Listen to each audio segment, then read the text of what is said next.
like okay, there we go. Hey, all right. So I have Mr. Luke Nelson with me today. Nelson is actually my program manager, so be nice to him. And he agreed to have this conversation not just because he's a program manager, but because in his previous job he worked for Lexus, right? And what was the position, Luke? Yeah, sure. So I'll start way back up to the beginning. So I went through the whole Toyota management trainee program back when the Toyota headquarters was in Torrance, California. So I was the last MT class out of Torrance. Ended up working for the Lexus Central area. Started a rotation there, and eventually turned into a district service and parts manager for which I spent I think 3 years across three districts as a DSPM. So calling on service and parts managers, working pretty hand in hand with their teams and trying to grow the business. Awesome, perfect. So, service and parts manager for Lexus. Okay, and so what we discussed a little bit and put an outline. Basically, we wanted to break it down to easy, actionable 5 items for an average new car dealership service or fixed ops manager to improve their business a little bit from the digital side, right? So let's just get with this. And the first thing, I guess, what we thought probably the most important is utilizing the free resources that are available in terms of marketing for any service department, right? So go Yeah, ahead, Luke. How would you break it down? yeah, yeah. I mean, a lot of free resources out there when it comes to marketing service departments. I think first and foremost, and one of the most crucial aspects of just SEO when it comes to a service parts department is just optimizing the business profiles. And when I say business profiles, there's really a couple different options that dealers can use. First off, most importantly, Google. They own the market share when it comes to search, and their Google Business Profile, the service that they offer, is really crucial in driving traffic, not just to the dealership site, but to the actual service schedule where we can capitalize on some appointments. So, so when it comes to the actual Google Business Profile, it's important that service departments have their own listing. Of course, we have the main listing, which has like the sales department, but similar to like a Costco, where Costco has like optical departments and pharmacies, dealerships have the same thing. They have different departments within the dealerships, like service, parts, accessories. We need to have different Google business or different profiles within Google to have those to host that different contact information, different phone numbers, different links where we can link directly to place back to the service scheduler. So that's just one way that a dealership can optimize their Google Business Profile. Also, same with Apple Business Connect. You can set up links, contact information, pictures, images, specific reviews back to service in Apple Business Connect, and that can again drive some high quality traffic to the dealership site. Right. So yeah, I have a separate video on those specific Google tips on how to optimize the profile. And yeah, look, like you said, separate departments. Also, Google allows you to have a separate link for schedule something, right, for appointments. So for dealership appointments, it's basically your service scheduler. They also allow online ordering to have a separate link that could be your parts department if you have online ordering. And also, yeah, like we're talking about Google, Apple Business Connect, Bing. I mean, it's a thing, right? We see that there is traffic from Bing. Go to your Bing and do the same.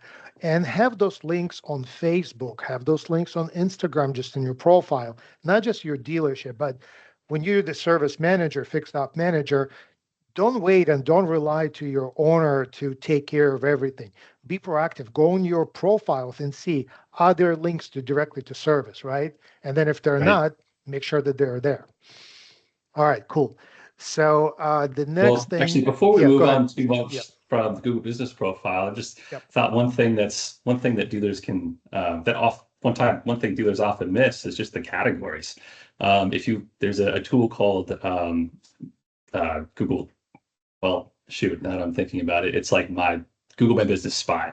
But you can see what your primary and secondary categories are inside of Google My Business and or Google Business Profile. And oftentimes dealers have it set incorrectly. Like they are sometimes listed as like a truck dealer, or maybe something along the lines as like a factory rather than like a auto shop or like an auto repair shop or a Toyota dealer. So that's often a recommendation that we had going into dealerships is just make sure you're checking out your categories. Make sure you're listed as either a Toyota dealer or an auto repair shop, just depending on where you are.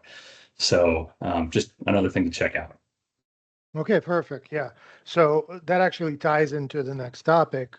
What you're saying is we should inspect our own profiles, right? Our own listings on all social media, starting from Google. We also should inspect and really do our own QA, our own quality assist assurance on our tools. Do you want to expand on that? Yeah. Yeah, that's actually a great segue. I think you really should inspect what you expect out of your tools. And really, probably the most important one is the service scheduler for the service department. It's where, a significant chunk of the appointments are coming from. They're not just calling into your dealership, they're, going online, using the tools available to them on their website. So really what I'd recommend any kind of service manager or parts manager to do is just see what that process looks like on your website. Like when's the last time you put yourself in the customer's shoes and went through the service scheduling experience? Just a few thoughts, like does your service scheduler have a lead gate? Like, do you have to enter your personal information just to start the scheduling experience? Like, what if I just wanted to find out when I could come in? I don't want to have to enter in my information just to find out when I can get the next appointment slot. I just want to be able to like go through the steps and find out without having to enter my information. Um, Also test it on your phone. Like look at it on your desktop, look at it on your mobile phone. I mean, what we see on average is about 70% of traffic coming to dealership sites is coming from a mobile phone. So see what that scheduling experience looks like on your phone, because that is where most of your customers are seeing what it looks like. I mean, Nico, I think you were telling me a story where you couldn't even use the service scheduler coming from your phone on a dealership site. So if you can't access the service scheduler, neither can the customers. So definitely worth inspecting. Um, Also in the service scheduler pricing, I mean, we really encourage dealers, especially on the sales side, to have pricing on their new car units. Of course, customers want to see new car pricing, used cars pricing. Why would it be any different for service? I know it's challenging for dealers to add pricing just because of how many variables there are on the service side when it comes to adding pricing, especially for maintenances or oil changes. But we need to have something like a starting ad price, or just something that's easy for customers to configure, whether it's entering their year, make, model, and then just the service scheduler taking that information, adding a price, whether it's for an oil change, filter change, even a new set of tires, if they can, add that in themselves. We need to have a price. Um, otherwise the customers just won't want to move forward. And then I think lastly, when it comes to the service scheduler, it's just being able to confirm that appointment. Like it's one thing if we can go in and the customer can select that time and that day, but what we need to do, or what dealers should do, is have a confirmation sent to that customer, not just from their email, but have it integrated with like their calendar, maybe their Google Calendar, maybe their Outlook calendar, just so they can add it and they can know that appointment is coming up, because it's easy to forget, Yeah. especially if you schedule it weeks ahead in advance. So integration is key. Right. And yeah, like I did have the experience with one of our cars that I just couldn't schedule it because the button like to finalize it was off the screen and I could not move it. And I had experience with my other car with the BMW that I just went through the process. I put the VIN, I put my personal information, I put whatever I need, and then it just tells me it's unavailable. So I have to call. So again, like, does the dealership know about it? We don't know. If they don't test it, they don't know either. And to your last point, I actually just remembered. I scheduled service appointment. I did service a car at another dealership because it was faster. But that first dealership never confirmed the appointment later. They called me after I missed it, but there was not like, from a dentist, you got to have three texts and it's confirm or reschedule, remind you. It just, not every system works like that. And it's definitely a crucial part of it. Cool. Awesome. So we talk about that. We talk about pricing. And so let's move to the next part, which is reputation management. And reputation management is a fancy words for what? Fancy words for reviews, I would think. There we go. So what do we do with it? What's the problem, right? I mean, we know, and probably any customer that looks at a dealership profile on Google or Yelp, they will see what the problem is. Oh So why yeah. is it important and how do we fix it? Yeah. Well, I think reputation management is important because so many people, I mean, you and I included, I would think so many people are willing to leave bad reviews when they get a bad service, but not many people leave good reviews when they get a good service. So I think this is, crucial, especially when it comes to service, because there's so many interactions that dealers work with every day, especially compared to the sales side. I mean, call it 100 interactions a day that are coming into the service department, whereas the sales department, half that on a good day. So it's crucial that we just ask for service. What For a kind of review. Yeah. process? Yeah, sorry, that's what I mean. Reviews. Like, Mhm. what kind of process do we have in place at a dealership to get reviews? I mean, do we have something like QR code set up in the dealership where like a customer can scan a QR code if they had a really great experience? Is there some kind of email follow-up in the CRM, encouraging dealers to leave Google review? Like, is the dealership asking the question? And I think that's really the most important question you can ask yourself. Are you doing that? Because if you're not, you're really missing out on a big opportunity there. Yeah. And since we want to make it simple for managers. We don't want to pile on more work for them that, okay, somebody has to text and email. There are vendors. There are good companies. There are a selection of them that will help you with that, right? All the aspects, having the QR codes and the follow up.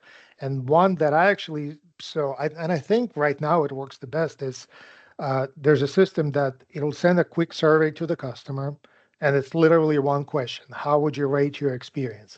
If it's five, if you select five, they'll say, thank you so much. Would you mind leaving a review on Yelp or Google? If it's less than five, that will go to the manager. And then somebody will follow up with a customer and will see what the problem was. So it serves everything, right? It improves the rating of the dealership. It encourages good reviews. It also helps the manager actually find out what's going on, right? Maybe there's a bad employee that's rude to customers and we didn't know, right? Yeah. No, that's a great point. That gives you some like real world feedback that you can, act on as a dealer. I mean, what better feedback than what your customers are actually saying? So, so yeah, reviews, I mean, it really helps you just mold the experience in your store to exactly what the customers are asking for. So what a great resource. Yeah, and one more point on that is that some dealers just ignore Yelp because Yelp is kind of controversial. There are rumors about bad business practices. We're going to leave this aside. What is important is that anybody that's within Apple universe and uses Safari, uses Apple Maps, uses Mac, when they search for your dealership, they're not going to see Google reviews, but Apple will show them Yelp reviews. So don't think that nobody looks at Yelp reviews. All the Apple users see those. So if your dealership is at like 4.9 on Google, but 3.5 on Yelp, that's a problem that you should really start addressing. Okay. Uh, let's talk about the last one. Basically, we wanted to talk a little bit about marketing for service, right? Just different ideas, not just throwing money into service specials, but what else can we do? Yeah. Yeah, there is a lot that there's a lot else out there besides just coming up with service specials, which that is also an important piece of what service departments should do. I mean, you should have service specials up on your page. But how are we going to get people to visit your website? And that, a big piece of that is like the whole digital marketing piece. We alluded to it earlier about, Google Business Profiles on Apple Business Connect. Of course, that's going to give you a lot of organic traffic, but what can we do to get paid traffic and maybe spend a few dollars and pay for some traffic to come to the websites. So just a couple ideas. Just email marketing. I mean, there's a lot of good resources inside of the dealership CRM. Oftentimes that's probably not going to cost anything, sending out messages, mailers to the customers within the dealer CRM. But there's a lot of other data sources out there, whether it's like social media, maybe a social media following. We can send out like social ads via Instagram, Facebook, even Google pay-per-click ads, and some of the best performing ads that we've seen. It's just taking advantage or spreading awareness of the dealership's benefits that they have around the search department, whether it's talking about the Uber benefits or maybe the Lyft benefits that the dealership's offering to send customers downtown or maybe back to their neighborhood, or maybe it's just some of the amenities that the dealership's offering, whether it's their specialty coffee at their store, or maybe it's Wi-Fi, which every dealership has Wi-Fi. Probably stay away from offering that benefit, but why come service at your dealership? Like, what makes your dealership unique? You know, Speaking to the benefits of, or just showing the benefits, of course, images as well of like I keep saying, why service here? So just again, trying to drive traffic back to your website and back to your service scheduler. Um, and then just in terms of like organic clicks, if you were to Google, oil change near me, maybe even tires near me, like, is your dealership going to appear in those top results, or are you going to see Firestone? Are you going to see Oil Can Henry? Are you going to see some of these other mom and pop maintenance shops? It's definitely worth looking into as a service department, kind of seeing how you're ranking versus your local competition, and maybe if it's worth investing in landing pages or SEO content, or just doing it in-house yourself. There's some dealers that invest in evergreen pages, whether it's or I guess landing pages when it comes to service content that's just local to their market. I'm just thinking up here in the Pacific Northwest, we have dealers that have pages specific to like off-road tires, or like tires that would be great for camping, or wiper pages because it rains a lot here in the Northwest. So anyway, we want to just drive traffic back to the dealership sites, whether it's paid, whether it's organic, and Yeah, that'll get us more service points. right. So, like, it just to summarize it, and maybe just like add a little bit of mine is of what you were saying is we don't need to pay for those clicks. We can email them. We have them on social media, hopefully, if we run good social media. But like even Google Business Profile, that's a social media site. You can post stuff there. And like you were saying, okay, Wi-Fi, we know that every dealership offers Wi-Fi. Does the customer know? Like I was yesterday at a dealership that has a huge service lounge, beautiful, with a TV, with a lot of desks, with chargers, with free coffee, air conditioning, and Wi-Fi. So if we package it and explain to the customer, hey, you can come and work here for 3 hours while your car is being fixed, and you don't need to worry about anything. And when we feed you too, right? Or things like Lyft, or things like, for example, we were working with a service manager that wanted to increase the express service. And the idea was, well, you have Chick-fil-A across the street. Why would you not give your customers free Chick-fil-A sandwich if they come for express service? How much is it going to cost? But mostly, do your customers even know about this? Like you assume they know, but they might Yeah, not know. Yeah. yeah, no, that's a fair point.